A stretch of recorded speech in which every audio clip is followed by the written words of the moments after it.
जय हिंद। नमस्कार साथियों, कैसे हैं आप सभी लोग। उम्मीद करते हैं कि आप सभी लोग अच्छे होंगे और आपकी तैयारी जो है बिल्कुल अच्छी तरीके से चल रही होगी।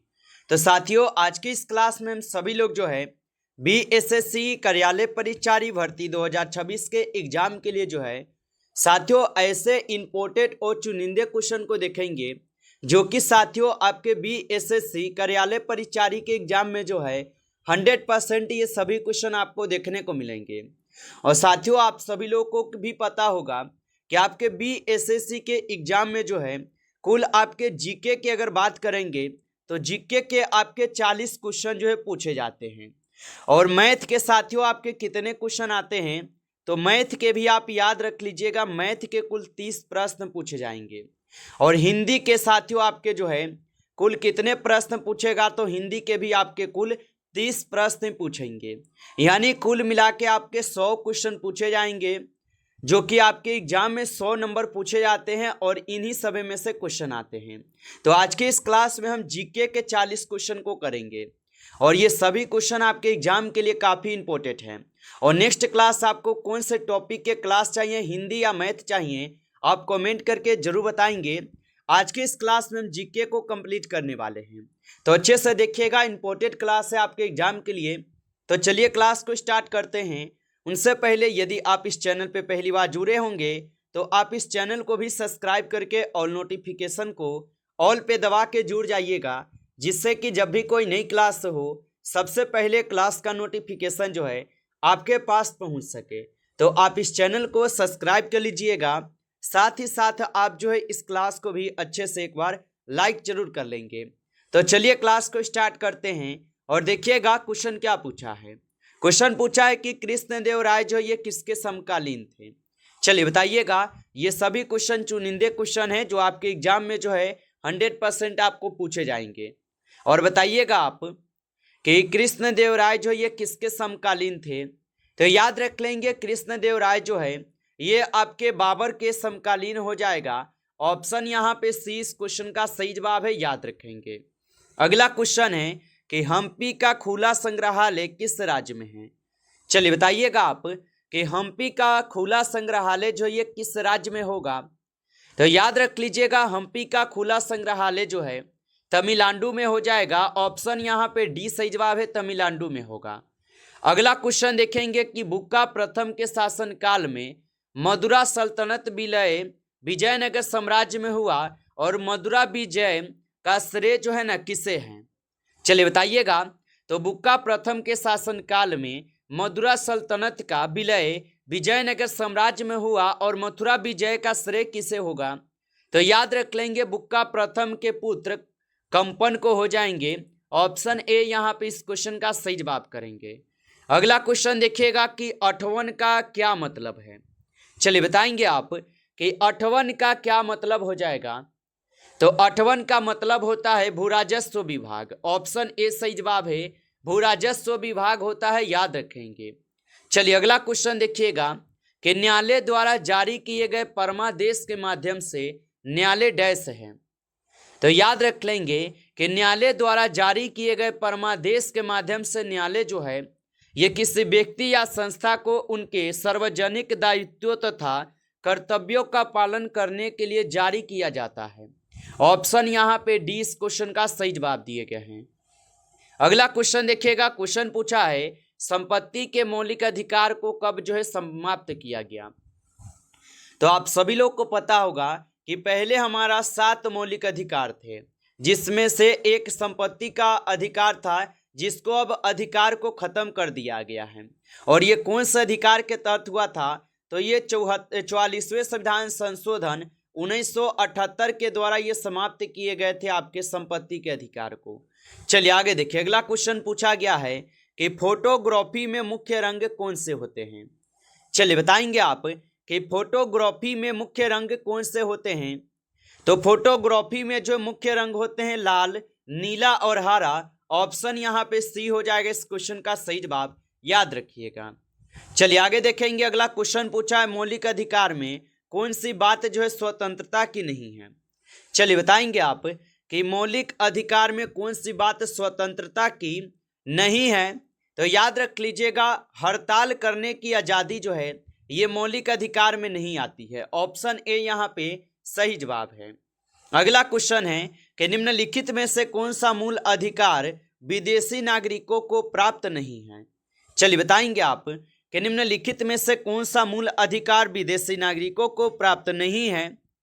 तो याद रख लीजिएगा, अभिव्यक्ति की स्वतंत्रता का अधिकार जो है ये विदेशी नागरिकों को प्राप्त नहीं है। ऑप्शन यहाँ पे बी हो जाएगा इस क्वेश्चन का सही जवाब।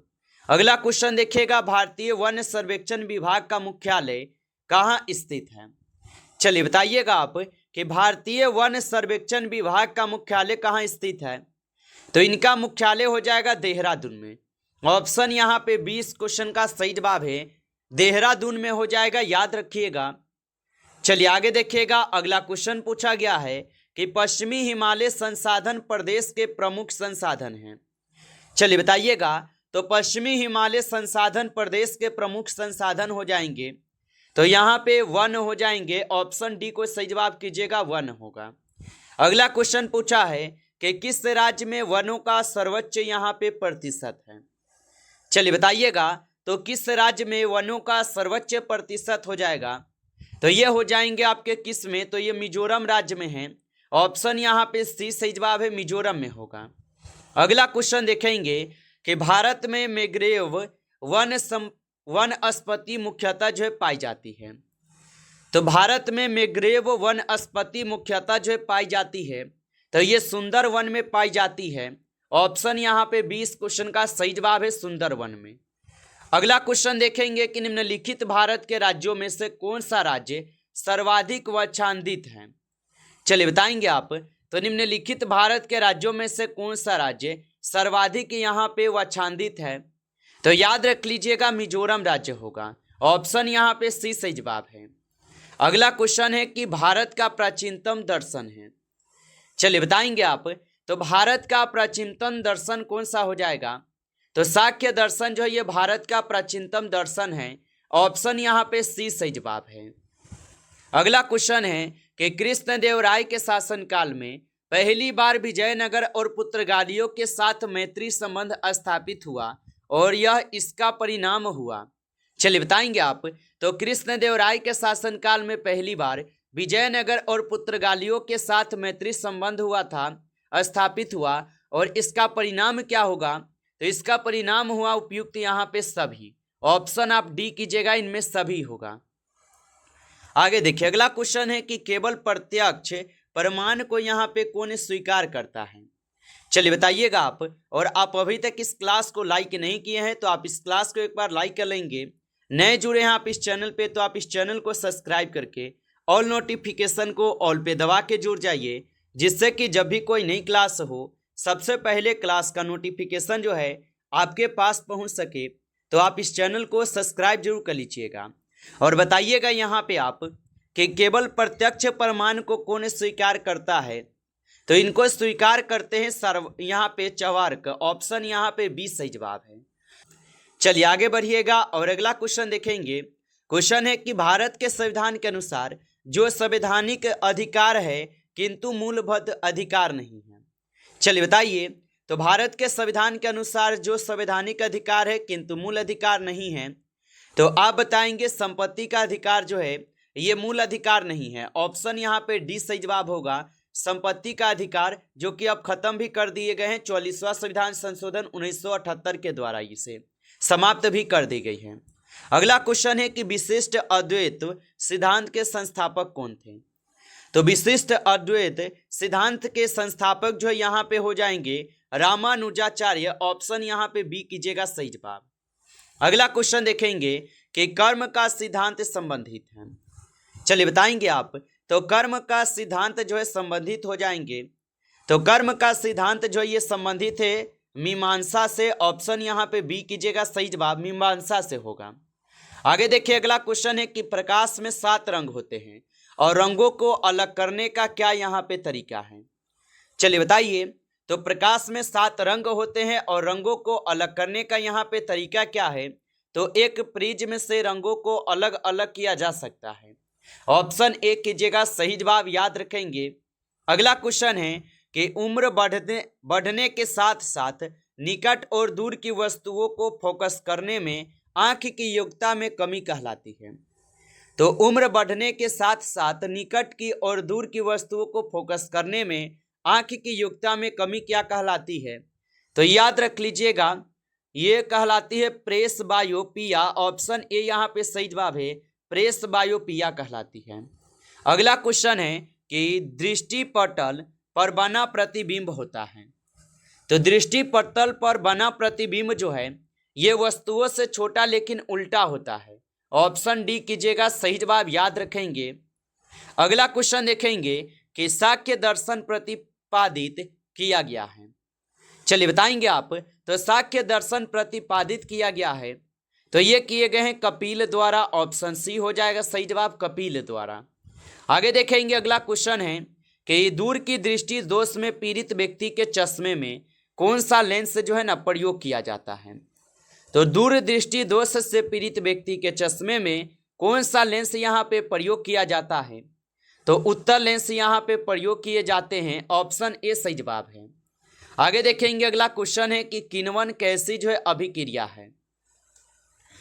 तो किण्वन जो है ये ऊष्माक्षेपी अभिक्रिया होगा। ऑप्शन बी कीजिएगा सही जवाब, ऊष्माक्षेपी अभिक्रिया है। आगे देखेंगे अगला क्वेश्चन है कि टमाटर सॉस में पाया जाता है। चलिए बताइएगा। तो टमाटर सॉस में जो है पाया जाता है तो इनमें पाए जाते हैं आपके साइट्रिक अम्ल। ऑप्शन ए यहाँ पे सही जवाब है, साइट्रिक अम्ल होगा। अगला क्वेश्चन देखेंगे कि सिरका का अन्य नाम क्या है? चलिए बताएंगे आप। तो सिरका का अन्य नाम जो होगा ये हो जाएंगे इथेनोइक एसिड। ऑप्शन ए कीजिएगा सही जवाब, इथेनोइक एसिड हो जाएगा। अगला क्वेश्चन यहाँ पे पूछा है कि आयोडोफॉर्म का प्रयोग किस रूप में जो है किया जाता है? तो आयोडोफॉर्म का प्रयोग जो है ये किए जाते हैं पूर्तिरोधी में। ऑप्शन यहाँ पे सी आपका सही जवाब है, पूर्तिरोधी में की जाती है। अगला क्वेश्चन देखिएगा कि लार किसके पाचन में सहायक होती है? तो याद रखेंगे लार जो है ये किसके पाचन में सहायक होते हैं? तो ये स्टार्च की पाचन में सहायक होते हैं। ऑप्शन बी सही जवाब है, स्टार्च के पाचन में सहायक होते हैं, याद रखेंगे। चलिए अगला क्वेश्चन देखेंगे। क्वेश्चन पूछा गया है कि मानव शरीर के किस अंग को शरीर का रासायनिक कारखाना जो है कहा जा सकता है? तो मानव शरीर के किस अंग को शरीर का रासायनिक कारखाना कहा जा सकता है? तो याद रख लीजिएगा ये कहे जा सकते हैं आपके यकृत को। ऑप्शन यहाँ पे बी सही जवाब है, यकृत को कहे जा सकते हैं। अगला क्वेश्चन है कि सोते समय रक्त दाब में क्या परिवर्तन होता है? तो सोते समय रक्त दाब में क्या परिवर्तन होता है? तो ये घटता है। ऑप्शन यहाँ पे बी कीजिएगा सही जवाब, घटता है। आगे देखिए अगला क्वेश्चन है कि मानव शरीर में हृदय का कार्य है। चलिए बताएंगे आप। तो मानव शरीर में हृदय का जो कार्य होगा ये क्या हो जाएंगे? तो याद रख लीजिएगा यहाँ पे 34 नंबर क्वेश्चन का सही जवाब ऑप्शन ए है। ऑप्शन ए लगाए हैं तो सही जवाब है। आगे देखिए अगला क्वेश्चन पूछा गया है कि पहली बार नई दिल्ली में एशियाई खेलों का आयोजन किस वर्ष में किया गया था? तो पहली बार नई दिल्ली में एशियाई खेलों का आयोजन किस वर्ष में किया गया? तो ये किए गए 1951 में। ऑप्शन यहाँ पे डी सही जवाब है, 1951 में किए गए। नमस्कार साथियों, इस क्लास में टॉप 35 क्वेश्चन थे जो काफ़ी इंपॉर्टेंट और चुनिंदे क्वेश्चन थे। ये सभी क्वेश्चन साथियों यदि आपको क्लास अच्छा लगा हो तो आप इस क्लास को लाइक कर लीजिए। नए जुड़े हैं आप इस चैनल पे तो आप इस चैनल को भी सब्सक्राइब करके ऑल नोटिफिकेशन को ऑल पे दबा के जुड़ जाइए, जिससे कि जब भी कोई नई क्लास हो सबसे पहले क्लास का नोटिफिकेशन जो है आपके पास पहुंच सके। तो आप इस चैनल को सब्सक्राइब जरूर कर लीजिएगा। चलिए फिर मिलते हैं आपसे नेक्स्ट टॉपिक के साथ नेक्स्ट क्लास में। तब तक के लिए जय हिंद, जय भारत।